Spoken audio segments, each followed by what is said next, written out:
सगळ्यांना नमस्कार। आपल्या देशभरातल्या बांधवांनी जे आंदोलन सोनमजीच्या नेतृत्वात दिल्लीमध्ये पुकारले, अभिजित भैया पण तुमच्या सोबतीला आहे। मी फक्त एवढंच सांगायला आलोय, कारण मला येत नाही जास्त हिंदी, त्यामुळे मी मराठीतून बोलतोय। मी एवढंच सांगायला आलो की आम्ही सगळे तुमच्या सोबत आहे। तुमच्या सगळ्या विद्यार्थ्यांना न्याय मिळाल्याशिवाय या देशातला आणि राज्यातला कोणीही मागे हटणार नाही।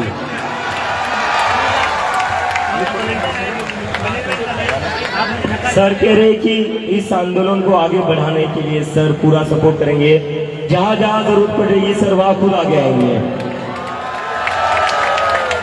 आपल्या देशातल्या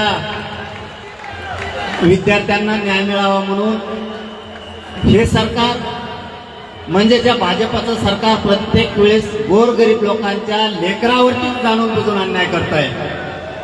जर यापुढच्या काळात कधी सरकारकडून जर आता हल्ला विद्यार्थ्यांवरती करण्याचा प्रयोग जर सरकारने केला, यांचा महाराष्ट्रासह राज्यात फिरणं पूर्ण बंद होणार आणि यांचा माज उतरवल्याशिवाय आम्ही शांत बसणार नाही।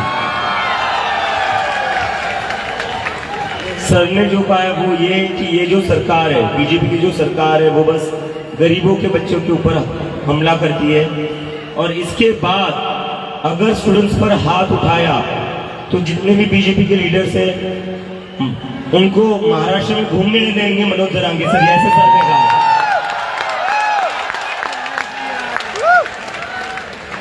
अरे सगळं मेळच सांगायला, मी मराठीत बोलायलो होते, हिंदी सांगायला मला हिंदी येत नाही, तोच प्रॉब्लेम आहे। आता मग हिंदी जर बोललो ना, तुमचं आहे ते ध्यानातून हिंदी जायचं तुमच्या नको आहे, तर मला खरंच नाही वाटत। मी फक्त शेवटचा वाक्यात सांगतो, असंच आंतरवालीला सुद्धा गोरगरिबांच्या लेकरासाठी आंदोलन होतं, त्या ठिकाणी सुद्धा माय मावल्यांना, मुलींना, वृद्ध माणसांवरती सुद्धा प्राणघातक हल्ला केला होता। या सरकारनं आमच्यावरतीही गोळ्या घातल्या होत्या। फक्त माझी सगळ्या विद्यार्थ्यांना एक विनंती राहील, तुम्ही ही जागा सोडू नका। आम्ही सगळा देश तुमच्या मागे आहे। तुम्ही तिकडं गेलात नाही, हे आंदोलन मोडून टाकतं। शांततेच्या आंदोलनात एवढी ताकद आहे ते आम्ही सिद्ध करून दाखवलंय। आम्ही सुद्धा तुमच्या सोबत आहे। ही जागा फक्त सोडू नका। सरकारला आपण निवडून दिलेलं आहे, आपण आपल्या मायबापांना यांना मतदान केलंय, आपल्या गावकऱ्यांनी यांना मतदान केलंय, आपल्या जिल्ह्यानं तालुक्यानं यांना मतदान केलंय, परंतु हेच आज आपल्या विद्यार्थ्यांवरती, लेकरा बाळावरती उलटलेत।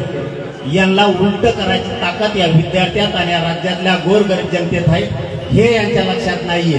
परंतु या पुढच्या काळात जर तुम्हाला कुठं धक्का लागला तर आम्ही सगळे तुमच्या सोबत आहेत, सोनमजीच्या सोबत आहेत, आपल्या अभिजित भैयांच्या सोबत आहेत। सगळा राज्य आणि देश तुमच्या पाठीशी, एवढाच शब्द देतो आणि थांबतो। धन्यवाद सगळ्यांना, जय शिव। खूब खूब धन्यवाद सर। अगर किसी भी स्टूडेंट को छुआ, सर ने वीडियोस देखी है। सर यहाँ पर इसलिए आए क्योंकि सर ने एक लड़की का इंस्टाग्राम पर वीडियो देखा जहाँ वो रो रही थी जब स्टूडेंट्स को पुलिस पीट रही थी। वो वीडियो देखने के बाद सर ने तुरंत डिसीजन लिया कि वो दिल्ली आएंगे और यहाँ पर और वो ये कह रहे कि इस आंदोलन की सबसे बड़ी ताकत जो है वो है इसका शांतिपूर्ण रहना। हमारे मूवमेंट की सबसे बड़ी स्ट्रेंथ जो है वो है कि ये मूवमेंट पीसफुल है। और सर कह रहे आप लोग यहाँ से बस हिलना मत, जंतर मंतर से बस कोई हिलेगा नहीं, और अगर यहाँ से कोई हिलेगा नहीं तो महाराष्ट्र में सर हर जगह देख रहे हैं इस आंदोलन को कैसे आगे बढ़ाया जा सके। और जरूरत पड़ी तो सर और सर के आंदोलन के सारे साथी यहाँ आकर बैठेंगे हमारे साथ। और यहाँ पर कुछ लोगों को अगर पता नहीं होगा तो एक बार गूगल कर लेना, मराठा आंदोलन कितना बड़ा आंदोलन था वो देख लेना, महाराष्ट्र पूरा बंद हो रखा था। तो बहुत ही बड़ी ताकत का सपोर्ट मिला है आज हमें सर, उसके लिए आपका बहुत बहुत धन्यवाद।